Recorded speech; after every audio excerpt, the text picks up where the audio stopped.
सागर की अथाह गहराई पर सूरज की किरणें जब पड़तीं तो ऐसा प्रतीत होता था मानो असंख्य हीरे मोती लहरों की गोद में खेल रहे हों। विशाल जल राशि की गर्जना दूर दूर तक गूंजती थी। कभी सौम्य लहरें तट को छूतीं तो कभी प्रचंड वेग से आकर चट्टानों पर टकरातीं। चारों ओर प्रकृति का अनुपम वैभव दिखाई देता था, परंतु इस सौंदर्य के बीच वानर सेना के मन में एक ही प्रश्न था, हम इस समुद्र को कैसे पार करेंगे। वानरों की असंख्य सेना समुद्र तट पर खड़ी थी। अनगिनत वानर, कपि और ऋक्ष, भालू, जिनकी आंखों में श्री राम के प्रति भक्ति और उत्साह था, वे सब अपनी अपनी गति और बल पर गर्व करते थे, परंतु सामने खड़े इस अपार जलराशि में सबको मौन कर दिया था। उनके मन में उमड़ता प्रश्न स्पष्ट था, हम लाख वीर हों परंतु इस सागर को पार करना क्या संभव है। समुद्र तट पर खड़े होकर वानर कभी लहरों को देखते, कभी आकाश की ओर देखते। यह समुद्र साधारण नहीं था, यह तो अनंत जल राशि का प्रतीक था। उसकी लहरें किसी भी पर्वत को चूर चूर कर सकती थीं। वानरों के लिए यह मार्ग असंभव प्रतीत होता था। कोई वानर कहता, हम पर्वत उखाड़ सकते हैं, वृक्ष गिरा सकते हैं, शत्रु का नाश कर सकते हैं, परंतु इस समुद्र को पार करना, यह तो हमारे बल से परे है।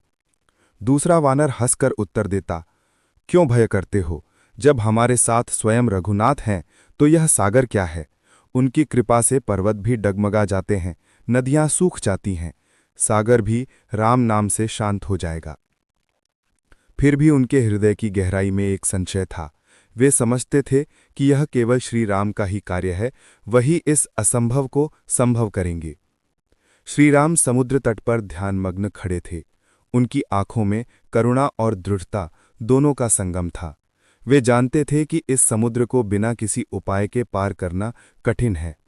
राम ने मन ही मन सोचा, यह सागर किसी का शत्रु नहीं है, यह तो मर्यादा में बंधा हुआ जलराशि है। इसकी लहरें नियम का पालन करती हैं। यदि मैं इसे शरण में जाकर प्रार्थना करूं तो यह अवश्य मार्ग देगा। राम का हृदय दया से भरा हुआ था। वे कभी भी बल प्रयोग में विश्वास नहीं रखते थे जब तक कि शांति का मार्ग न आजमाया जाए। इसीलिए उन्होंने निश्चय किया, मैं पहले समुद्र देव से प्रार्थना करूंगा। यदि वे मेरी प्रार्थना स्वीकार करेंगे तो उत्तम, अन्यथा मुझे कोई दूसरा मार्ग खोजना होगा। वानर सेना में हलचल थी। कभी वे उछलकर समुद्र की लहरों पर दृष्टि डालते तो कभी हताश होकर बैठ जाते। अंगद, नल, नील, जामवान और अन्य प्रमुख सेनापति सब अपने अपने विचार प्रकट कर रहे थे। अंगद बोले, यदि प्रभु आज्ञा दे तो मैं इस समुद्र को लांघकर लंका पहुंच जाऊं, परंतु सेना का क्या होगा। सेना के बिना युद्ध कैसे संभव होगा। जामवान, जो सब में वृद्ध और धैर्यशील थे, बोले, वत्संगत, ये कार्य केवल छलांग लगाने से पूरा नहीं होगा। यहां पूरी सेना को पार करना है। हमें ऐसा उपाय चाहिए जिससे करोड़ों वानर सुरक्षित लंका पहुंच सकें।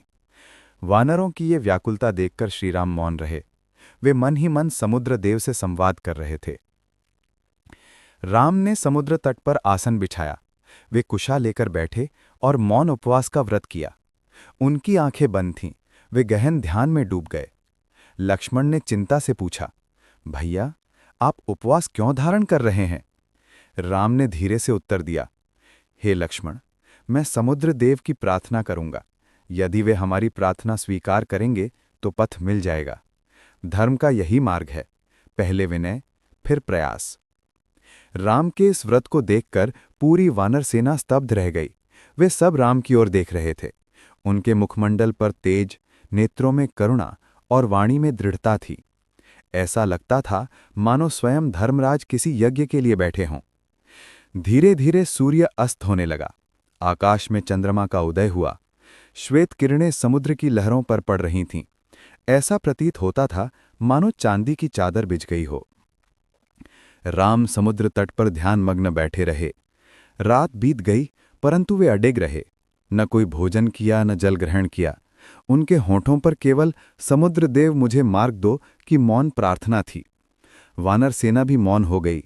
वे सब प्रभु के तप और व्रत को देखकर चकित थे। प्रभात होने पर भी समुद्र मौन था। न कोई मार्ग मिला, न कोई संकेत। वानर सेना में पुनः बेचैनी छा गई। कोई कहता, समुद्र हमारी प्रार्थना नहीं सुन रहा। कोई कहता, शायद हमें और तप करना होगा। राम ने फिर भी धैर्य नहीं खोया। उन्होंने सोचा, 3 दिन में प्रतीक्षा करूंगा। यदि समुद्र मेरी प्रार्थना नहीं सुनता तो मुझे बल प्रयोग करना होगा। यह भी धर्म है, पहले शांति फिर युद्ध। पहला दिन बीत गया, सूर्य अस्त हो गया, चांदनी छा गई। समुद्र की लहरें उसी प्रकार गर्जन करती रहीं। न कोई उत्तर मिला, न कोई संकेत। वानर एक दूसरे की ओर देख रहे थे। अंगद ने कहा, प्रभु इतने विनम्र होकर प्रार्थना कर रहे हैं, पर समुद्र तो निष्ठुर बनकर मौन है। जांबवान ने उत्तर दिया, वत्स, धैर्य रखो, प्रभु का व्रत सफल होगा।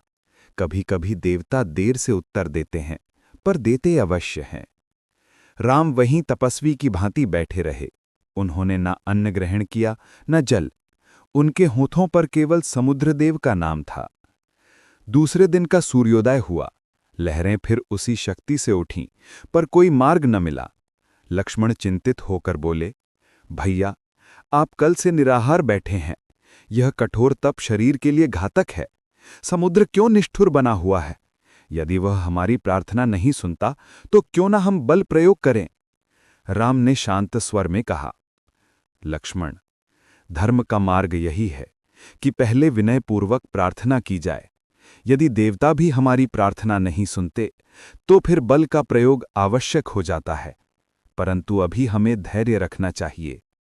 वानर सेना राम के तप को देखकर और अधिक व्याकुल हो गई। वे बार बार आकाश की ओर देखते, मानो समुद्र से कोई उत्तर आ जाए।